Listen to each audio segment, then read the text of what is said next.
Welcome to the FMCG Guys, the podcast that dives into the innovation, strategy, and trends shaping consumer goods and retail in Europe and beyond.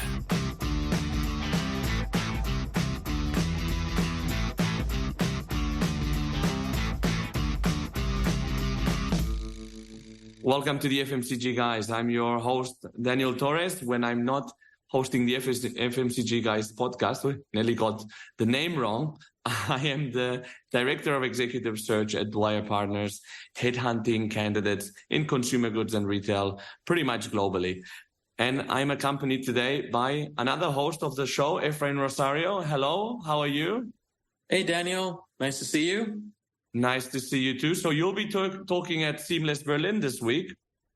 That's right. I'm excited to be joining a panel with some fairly esteemed folks to talk about digital marketplaces and how we are seeing those continue to evolve and drive e-com. Exactly. And I know that you'll be talking in Amsterdam as well, no? Yes, I've got another event coming up with the Digital Grocery Summit in mid-November, November 16th in Amsterdam. So hopefully we'll get to meet some of our audience members and maybe prior guests as well, or future guests at the session. And if you haven't had enough of Efrain on the show, you can hear him speak more at these events. So I wanted to ask you, Efrain, in your career across Coca-Cola, now Diageo and other companies, how have you seen advertising change? Well, I would say for me, the biggest evolution that I've noticed has been just the continued growth and importance of digital media.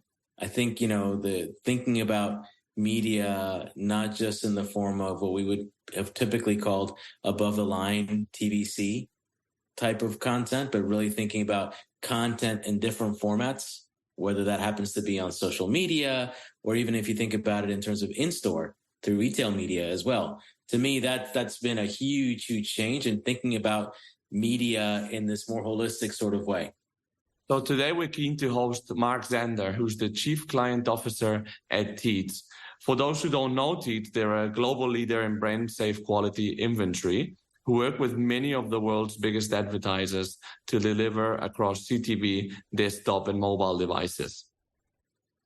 Yeah, what really excites me about Marc's profile is the fact that he has come from FMCG. So he's got great experience at the likes of Kimberly-Clark and Mars. And then he joined the world of media. So he really does have that cross-functional, holistic view of marketing and media together and where, not just where it is or where it was, but where it's going as well. Absolutely. So what are you expecting to learn from Marc, Efrain? Well, I mean, for me, I think I'm really keen to get his perspective around responsible advertising and what high quality advertising in this new world looks like. And also if he's able to share some best in class examples from the industries that he covers with some of his clients. So that I'm sure our audience would be keen to hear that as well in terms of learning from those examples.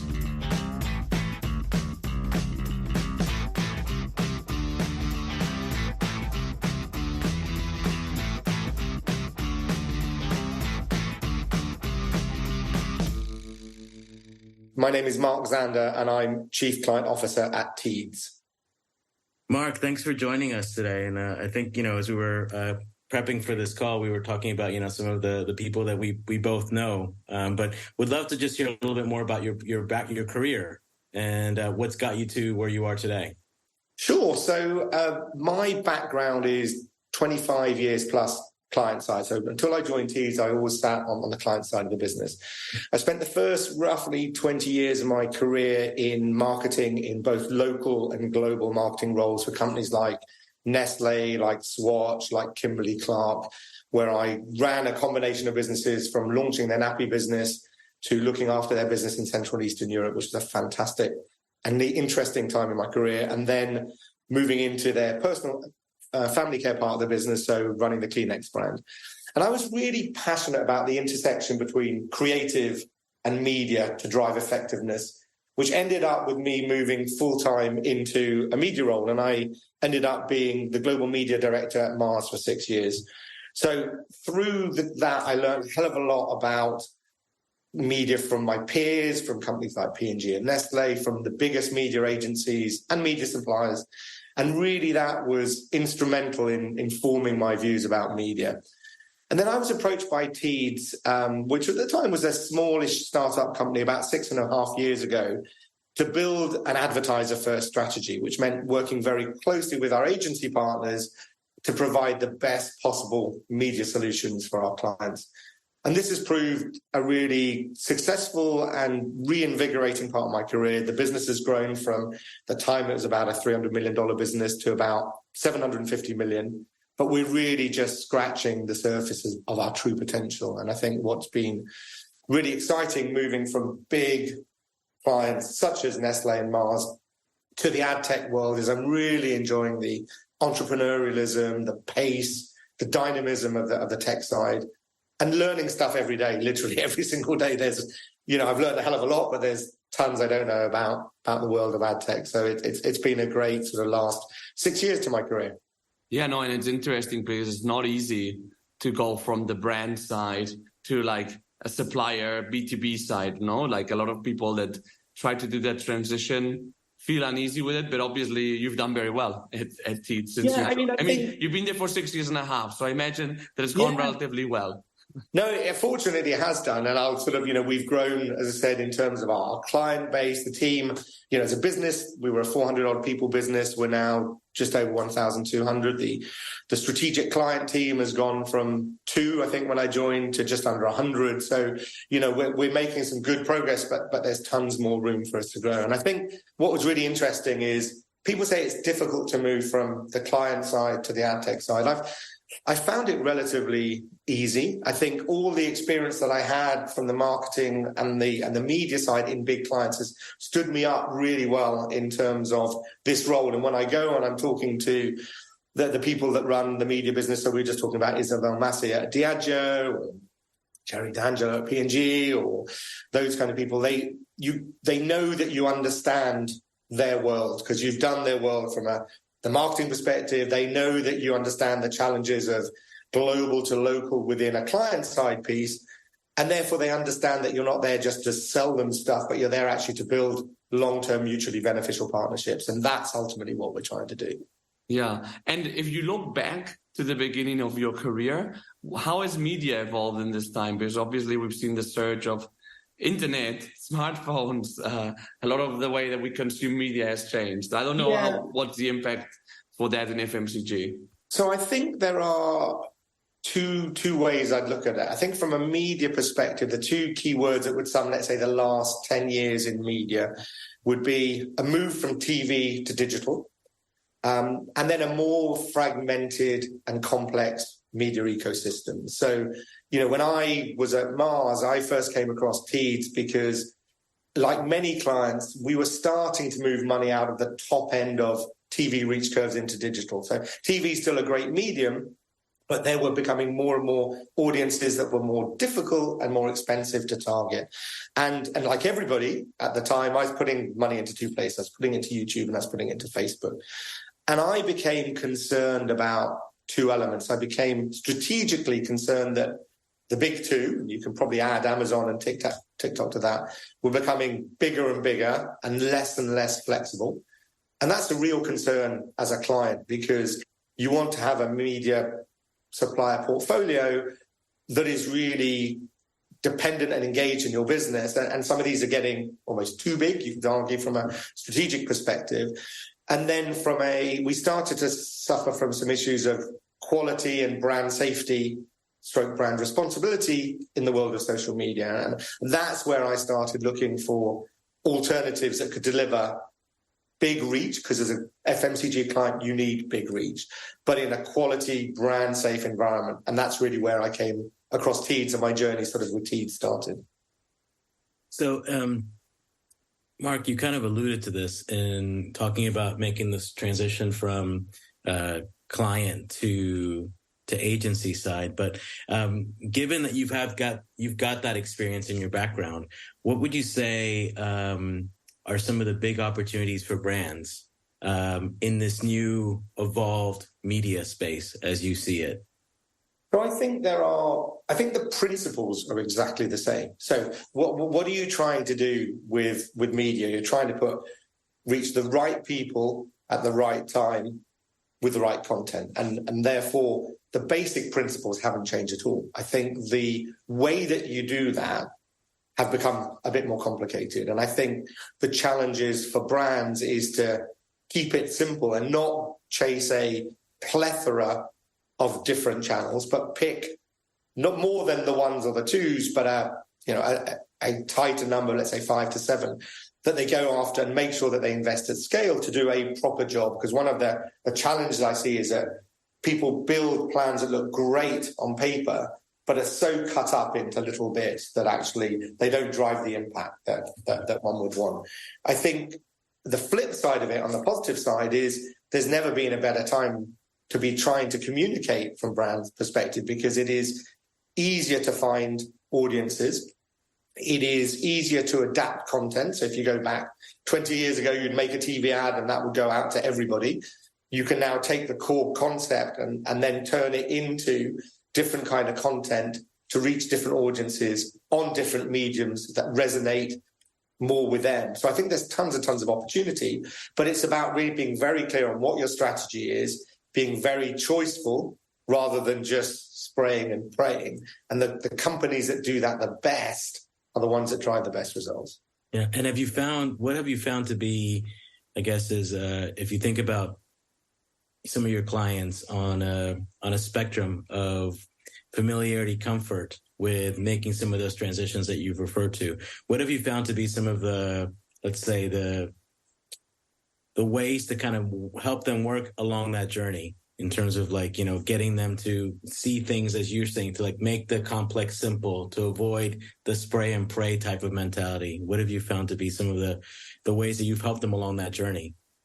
So I think what Teads does is we provide a very different solution to the social media players of the likes of YouTube or Facebook, who will always have a role in your media ecosystem. So if you're Diageo, you're not going to say, well, I'm not going to work with YouTube or I'm not going to work with Facebook. And they are big super tankers and very good at big super tankers stuff.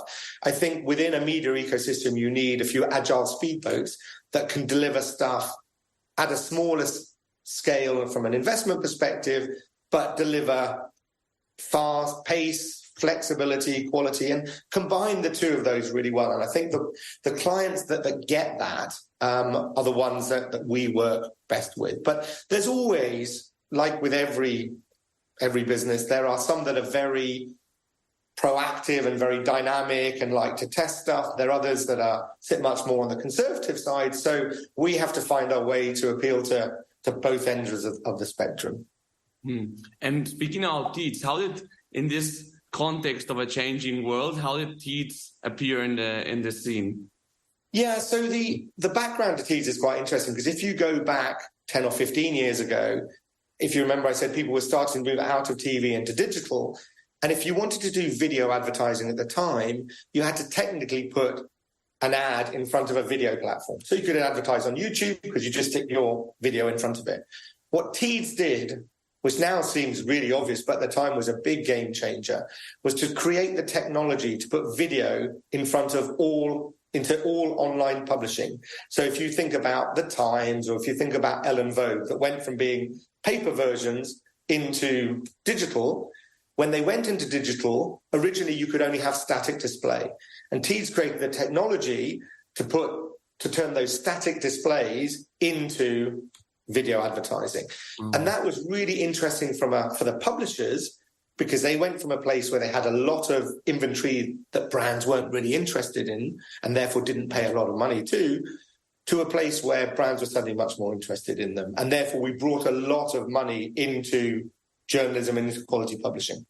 And that is really important, because there's never been a more important time than today, I believe, in terms of quality publishing, but that needs to be paid for. And you either pay for it by paying for your subscription to The Times or Elle Vogue, but none of us do that, or it needs to be funded by advertising. So it was really important, not just for the publishers, but you could argue at a broader societal level. From a brand perspective, it was really interesting because you suddenly went from a place where if you wanted to advertise on digital, on video, essentially you had to do it with the big players of YouTube and Facebook in social media, into a place where you could suddenly get your video content into quality publishing, which had the benefits of being super brand safe and super brand responsible, because the Achilles heel of social media, it has lots of strengths, but the Achilles heel will always be brand safety and brand responsibility because it is user-generated content and you can't control that. Whereas you will never get some poor content in Elle and Vogue or The Times or The Guardian because it's written by quality publishers. So from a brand perspective, because we then operate with every publisher in every market, we have the same reach as YouTube or Facebook. So we have massive reach and twice the reach of companies like Twitter and Pinterest and things like that. But we deliver it in a very different way in quality publishing versus user-generated content, in brand safe and highly brand responsible content, which is very appealing to brands. And my challenge and our challenge is, because we're not an app that you wake up in the morning and go, I'm going to check my WhatsApp or I'm going to check my Instagram, is to communicate this to our clients to show that there is an alternative and one that works at least as well, if not better, but can operate in this brand safe, brand responsible environment. Yeah. Makes sense in terms of what we do. I was just at a conference in London and they were talking as well about like the video content, about how much more engaging it is than static content. Like there were some pretty powerful numbers there. Yeah. And if you just think about yourself as a consumer, you know, that's the power of advertising, has always been based on the emotional piece. You know, when I worked in chocolate, just showing chocolate, or you see people, you know, bringing beauty lux to life, or autos, everything just works so much better in video. So if you can deliver that video in a place where, you know, today less and less people are consuming media sat at home in front of a big TV or on their laptop, they've got their mobile phones in their hand, and therefore this provides a great way, coming back to what you're trying to do, which is target the right people at the right time. A lot of that time is when they've got their mobile in their hand. Yeah. And you were talking about brand safety, responsible advertising. Can you tell us a bit more about what that actually means for brands? Yeah. So, I mean, if you think about it, if you're running a brand, the most important thing, you've got two key objectives. One is to protect the integrity of that brand, and two is to grow that brand. So if you have your brand appearing in a context that you don't think, that isn't favorable to the person who's watching it, that will start to cast aspersions on the quality of the brand. So, you know, there have been some quite significant issues with YouTube over the years, and I was involved in one at Mars where we were involved in advertising in front of some ISIS content. Clearly, as a brand, we don't want to be in there. And that's not the norm, but that's a real extreme. If you think about Facebook, you know, or Meta now, a couple of years ago, during all the really bad things that were happening around hate speech and some of the things that were happening in the US, a lot of big brands pulled away from advertising on Meta because they didn't want their brands to appear in a context that wasn't favorable. And the challenge is, a consumer, if I'm seeing an ad, a Mars ad or a LVMH ad in front of some extreme content, I automatically assume that it's a brand's responsibility to have put itself there. And therefore that starts to change my perception of the brand. So brands just need to be careful. It doesn't mean they shouldn't be on YouTube or Facebook, but it means they need to be careful and make sure that they have all the right verification processes in place to try and minimize the risk as much as possible. And then, so if you think about like 2023 with everything on the table, how would you, what is quality advertising in 2023? Well, I mean, I would argue that quality advertising sits in quality environments, which is, again, the area that we operate in. I think, so quality publishing is definitely one. Quality video is definitely another. So you can still go back to TV is still very effective. You're seeing a big growth in connected TV, which is a big opportunity for for us. So we're doing more and more in that connected TV space as well.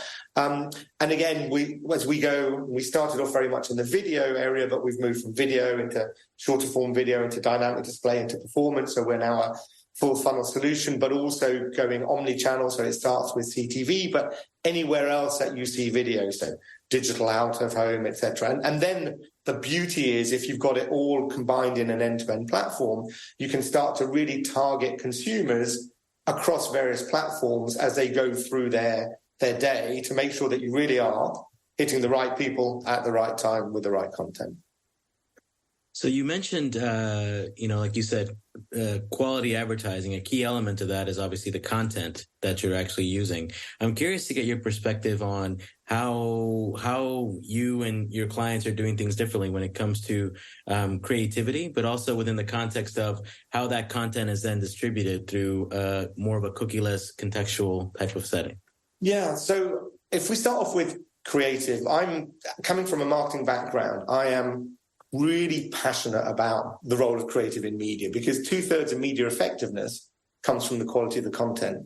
So a brilliant piece of content can save a poor media plan. A brilliant media plan can never save poor content. And if you've got a poor piece of content, whether you spend 100,000, 1 million, 10 million, 100 million, it's still a poor piece of content. So nobody starts with the ambition to make a poor piece of content, but as a consumer, you will look at lots of ads on TV and you'll go, those ones resonate more than others. So that's why we always start with content. And obviously we don't make content, but we take our advertisers' content and really optimize it and make it zing on our platform, because we know how people consume on our platform. If you think about it, if you've actively chosen to read an article, so you're leaning in, you're scrolling slowly, you're not skimming because you're reading. We know the scroll speed, and therefore as you get to the ad, we can make it into 3D, we can do augmented reality, we can do all kinds of things to make the ad really stand out on that platform. And by doing that, on average, we improve the effectiveness between 15 and 20%. So without you paying any more, and we turn this around in 3 or 4 working days with our strategic partners. So it's very fast, it's no cost, and it drives a lot of impact. So that's kind of where we've been focusing a lot from a creativity perspective. We then have expanded that to help them leveraging third parties with content pre-testing, to help them understand the quality of the content before they spend a penny. And the analogy I always use is, if you're going to jump out of a plane, surely you want to know before you jump that, one, you've got a parachute on your back, and B, it's going to open. And the answer is, well, yeah, obviously. Those principles, I fundamentally believe people should be doing before they spend any money on, whether it's on digital or on other platforms.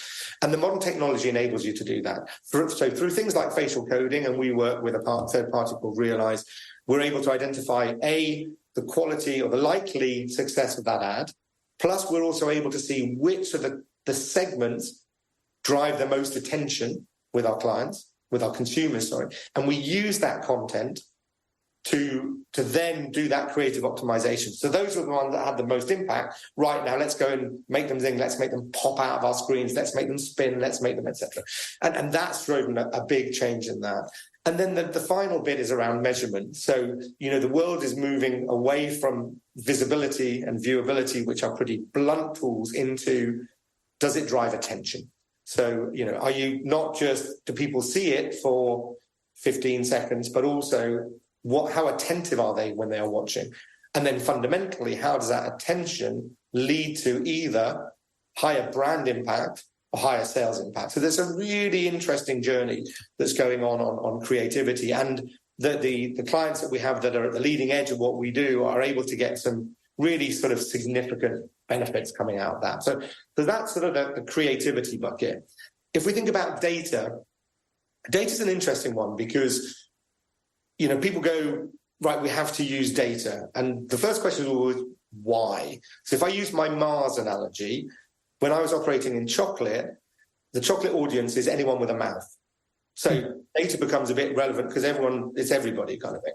If I'm in pet care, why advertise to 100 people if only 50 have got pets? And then why advertise to that 50 cat food if only half of them have got cats? Because if I've got a dog, I'm never going to buy cat food, no matter how good the ad is. So data becomes super important in a category like that, but not that important so it's what are you using data for is really, really important. Now, as we created if you remember going back to the story of Teads, and we created the technology to put video into all online publishers, as a result, we have a direct integration into every publisher page.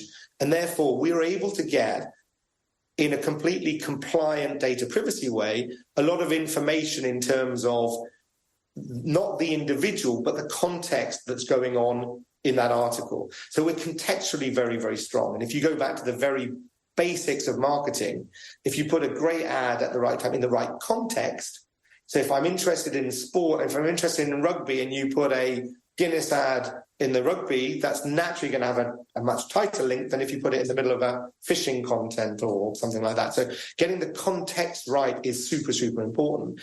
And this is becoming even more important as cookies start to disappear. So people talk about, cookies are disappearing in the middle of next year through Google deprecation.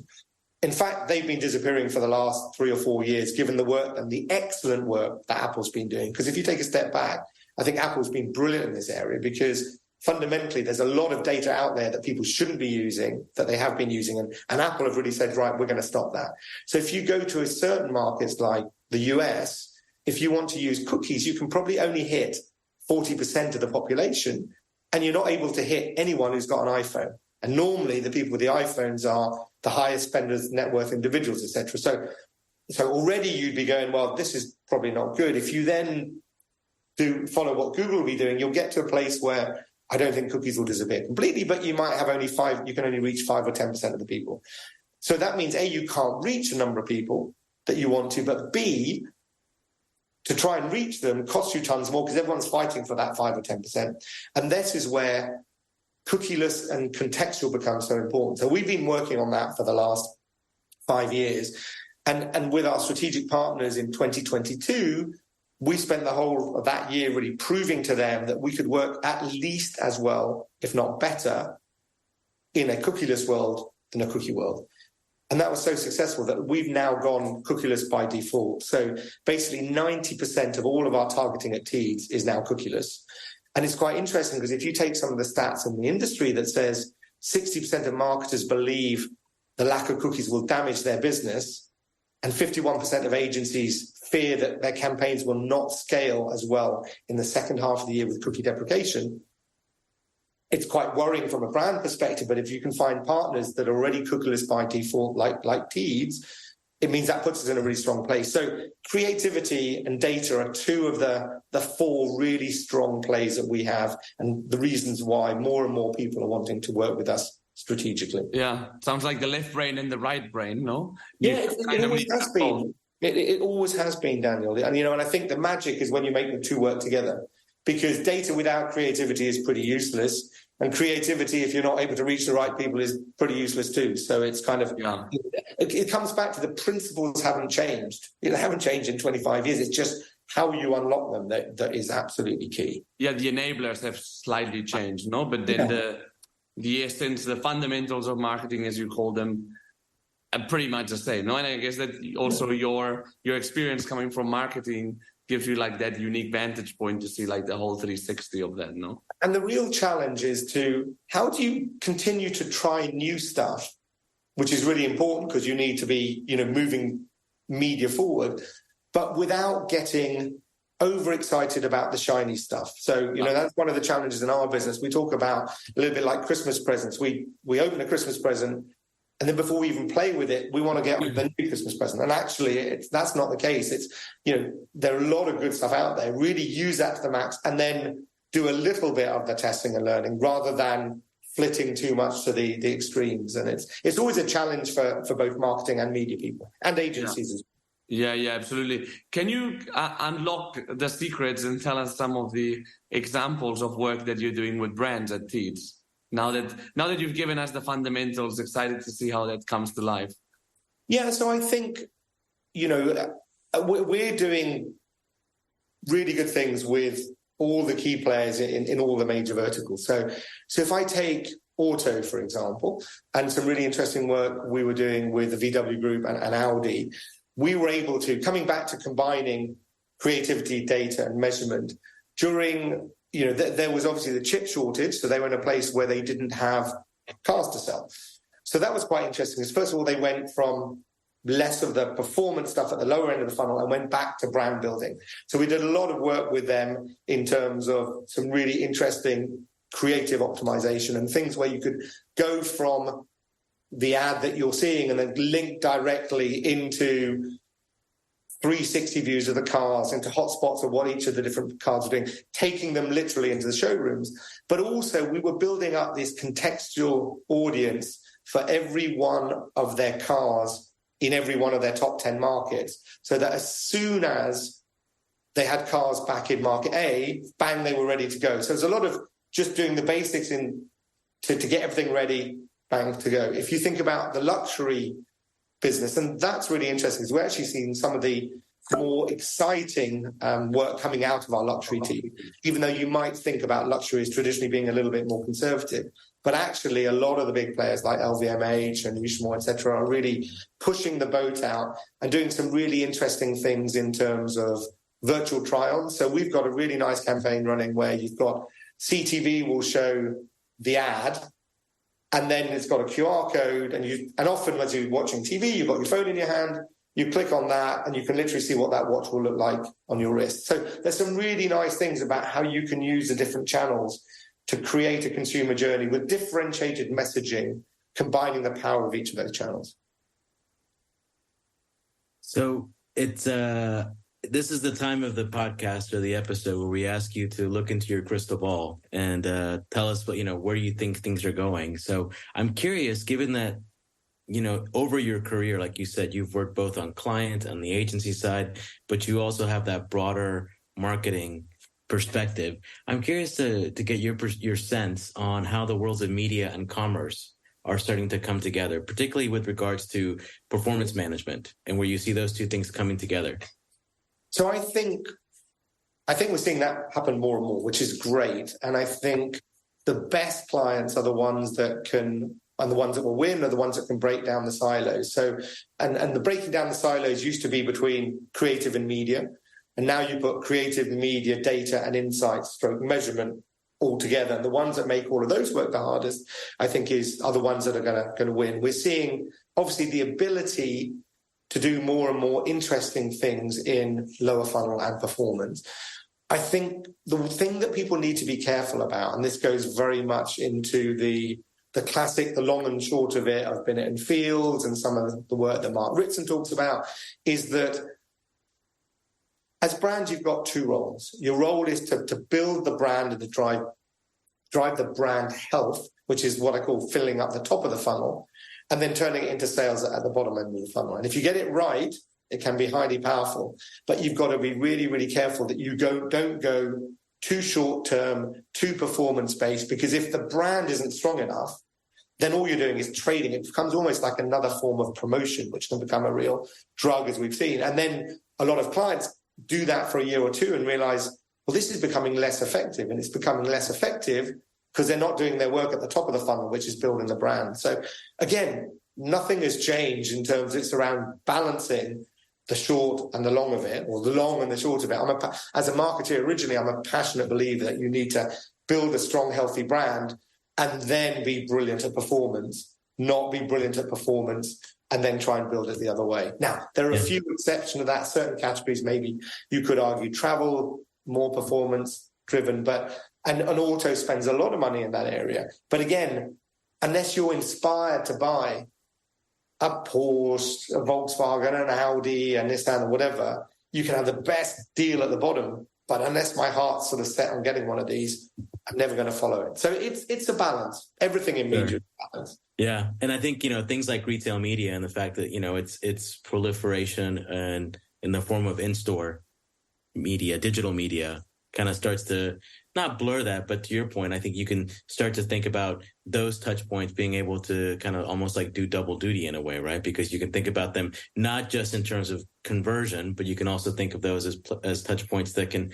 help improve that overall brand health as well. Yeah, and I think where retail media becomes exciting is because the marketeer's dream is always to get your consumer message as close as possible to consumers. So you go back to the old days and you're sat there watching TV and then 4 days later you're going to Walmart, you're going to Tesco or whatever.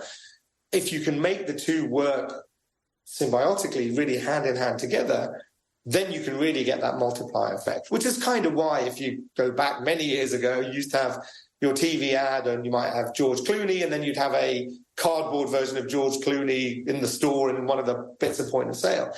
Coming back to the point you were making, Daniel, about video, if you can find dynamic ways to leverage video, etc., in that, that's great.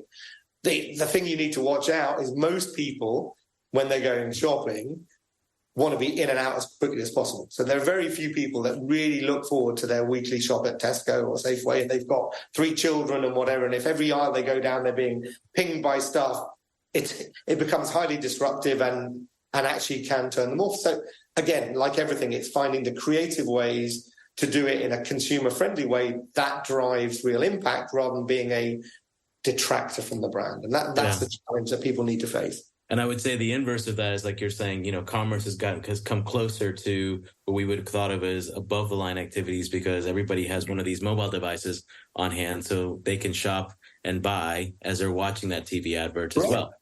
And coming back to the auto example, if you can go from a fantastic auto ad, I book a test drive in my local auto dealer, or even better, I don't even book it, they come and deliver it to me and I've got it there the next day, and I have to, the more you can reduce friction in anything, the better. So we're doing some really interesting add to cart stuff where in the past it was see the ad, go to a third party, click again, and then end up in the place. And with those 3 or 4 hops, everyone drops out. If you go to their click and it's straight in your basket, the more you can reduce the friction in any of the kind of marketing, the better the impact, the better the efficiency, and the better the effectiveness.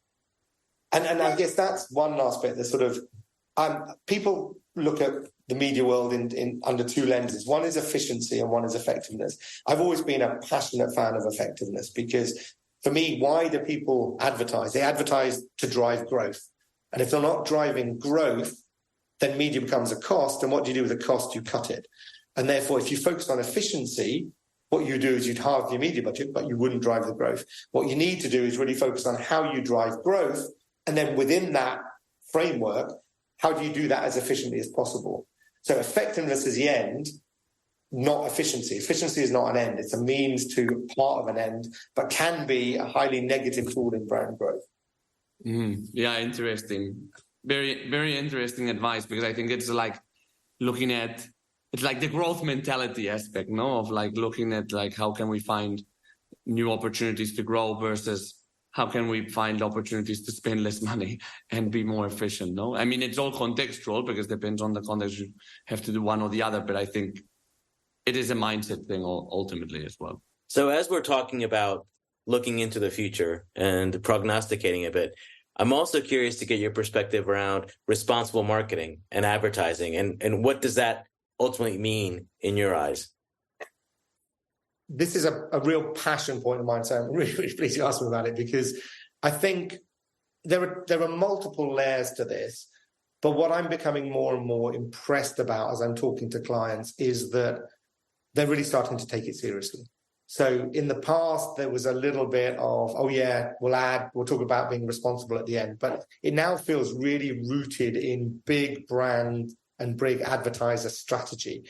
And it's multifaceted and at Teads, we have a 4-tier approach to it. The first is around supporting quality journalism. And we talked a little bit about the importance of that from a societal perspective and the importance of journalism in today's ecosystem. So we're seeing more and more people thinking about where they place their adverts and the unintended consequences of sometimes putting it in place A versus place B. Now, it's really important that if you move it into a responsible advertising ecosystem, it also works really, really well. Unfortunately, we've been able to prove that you can do the right things and deliver really, really well.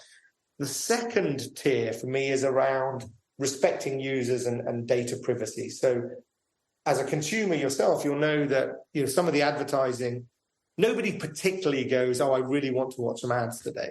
But actually some of them are quite engaging, some of them are quite useful. But as long as they're respectful of you, and I hate the ones that stick in the middle of the screen and pop up and you can't get rid of them, we all go, oh God. So finding ways to put your advertising in places that respects the user, that respects data privacy is really, really important. But it's also just the right thing to do, and it's good for brands.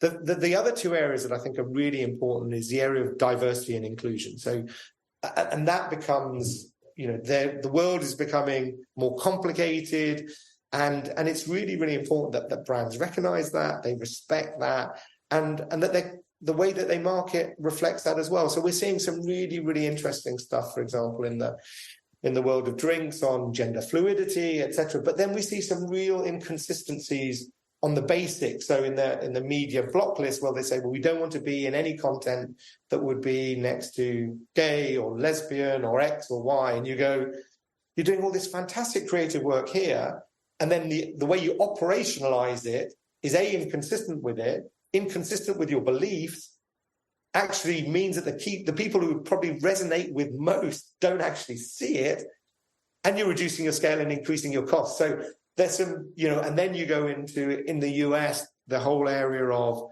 Black and minority-owned publishers is really, really important. And in other countries, it will be different areas. It might be gender, it might be race, it might be whatever. And making sure that we can work with them to support them in bringing those points of view out. And what we're doing particularly is onboarding all different kinds of publishers that maybe weren't in our ecosystem before. And the benefit of that is not only do they get the money coming from Diageo, but they'll also get it from Nestle and then from LVMH and whatever. So actually, they might come in through one brand or advertise, but actually start to generate a lot more revenue through the ecosystem. And we have a team that's called Teads for Publishers, which is really how do we help publishers monetize to the max. And as we bring new publishers in, we help them on that journey, not just for Teads, but for anything else they might be selling as well. So there's a way that we can bring diversity and inclusion from who we target, different publishers coming in, and everybody has got their role. So not just Teads, but the smaller guys and the big guys should all be doing this because it's really, really important to today's society. And then the final element is around sustainability. And the digital carbon footprint is quite large that people leave.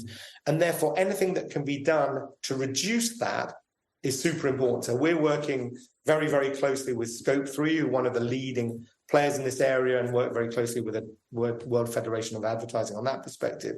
And because we're integrated directly in the publisher page, and because we have an end-to-end platform, essentially we generate much less carbon footprint than a standard DSP that will fire off tons of impressions and then fire tons back. We just have one.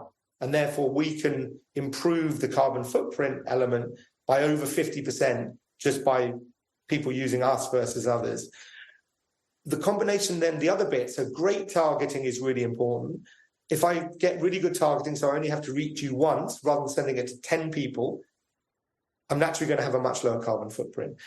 We automatically, through our creative optimization, compress every single ad unit. So again, that reduces carbon footprint.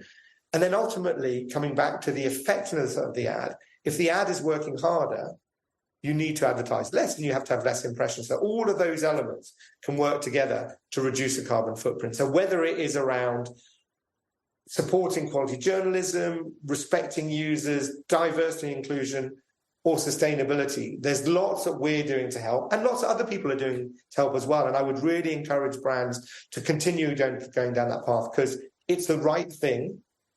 It drives brand growth, and it can deliver at least the same, if not better, results.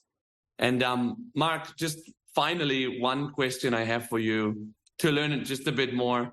So you've had a great career, obviously, through FMCG, marketing, media, now on the media side. If you had to go back to your younger self as you were entering the workforce with everything that you've learned in the way, what would be that one piece of advice you would give yourself with all the lessons learned? I'm going to cheat and go for two. Okay, we'll allow it. We'll allow that. One which isn't so much what I would tell myself, but more what I've learned, really, which was around not being afraid to either make sideways or different moves. So if you look at me, I went from marketing to media, and everyone went, why did you make that move? And in fact, if I'm being perfectly honest, it was a bit of luck, and it was the headhunter when he said to me, when this role came up at Mars, and I said, I'd love to work at Mars, but I don't want a media role. And they said, why? And I said, well, I'm a marketeer. And it was kind of, well, what do you want to do when you grow up? And I said, well, I want to be a CMO. And I said, well, if you want to be a CMO, being brilliant at media will help you do your job better. So go do that for a couple of years and then go back. So that move that a few people thought, well, why did you move out of it? Actually was really highly beneficial. And then I would never have got this role at Teads if I hadn't done that media role. And I actually didn't go back there. I went somewhere else. So, people are often thinking that their careers have got to be very linear and I've got to go that way. Actually making some of these moves, can get you at a better place at the end, but also makes you much better when you get there. So, understanding, people, if you want to be good at marketing, you need to do some time in sales to understand what that element looks like, et cetera. And in this case, having done marketing into media, into ad tech, each of those stepping stones has really helped me. Whereas if I only stayed in marketing, I may have been more successful, I may have been less successful. But, those serendipitous opportunities that come from going sideways, as well as just always staying in the same direction, can lead you into a really interesting place. And then at a personal level, I think a lot of what my job is now is spending time with lots of different companies and some really interesting people in that. If I were to go back, I would have networked more at the start. And I don't mean network in a glib way to just meet people and get more LinkedIn likes and whatever, but much more around, for the first few years of my career, I stayed very much within, whether it was Nestle, whether it was Kimberly-Clark, and learned from some really smart people in that organization. But I didn't go broader and learn from other organizations and different kind of stimulus, and reaching out broader than that. And then as I moved more into this role, my role is now about reaching. And every time I have a discussion with any of the global marketing or media people in whatever vertical is, I learn something new. So I think I would have broadened my horizon outside of just the organization that I was in, because I think there's lots of really smart people out there that you can learn stuff from. And it's not about getting something out of the relationship. It's just the more you meet people and different people, the more you'll learn, and also giving back, because it's a two-way thing. Hopefully I learn a lot from them, and hopefully there's some stuff that I can give back in that way too.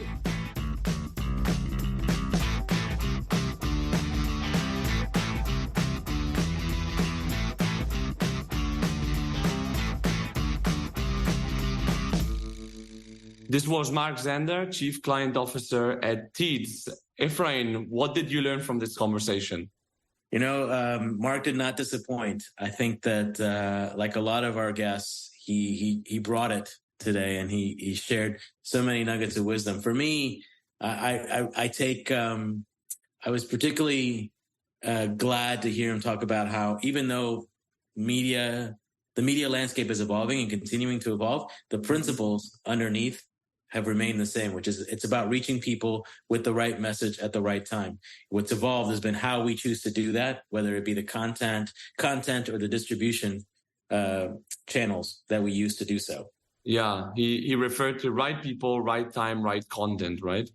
Yeah. Which, it's something that I think for those of us who've been in marketing for a long time, we've heard that consistently through our careers. So this is no different. Yeah. I think I also like the fact that he referred to that a great media plan won't save a poor piece of content. So really like putting a lot of emphasis on like really quality content that grabs people's attention. Well, and I think, he also, he supported that with a really killer fact, which is that 2/3 of media effectiveness comes from the content, and you're able to drive 15 to 20% increase in effectiveness just through better creative, right? So getting that right is really, really important. Yeah, no, absolutely. Another thing that I thought was pretty interesting that I hadn't really thought about it was that he compared like advertising for like Mars chocolate, which is for everybody, and Mars Pet Care, which is only for people with pets and with some type of pets, which I thought it's interesting because he said that some cases require more or less segmentation, right? Which I thought segmentation was like a must always, and maybe it's not that necessary, or you segment in a different way. I don't know. Yeah, I mean, I think it's almost, in my mind, and I think this is what he was also trying to allude to, was how you use the data and how you choose to segment your target audience can vary depending on if you're talking about a mass market brand or product versus something that's very, very, not very niche, but let's say more focused on a particular type of audience. Like, for example, pet owners who like a particular kind of food for their pet.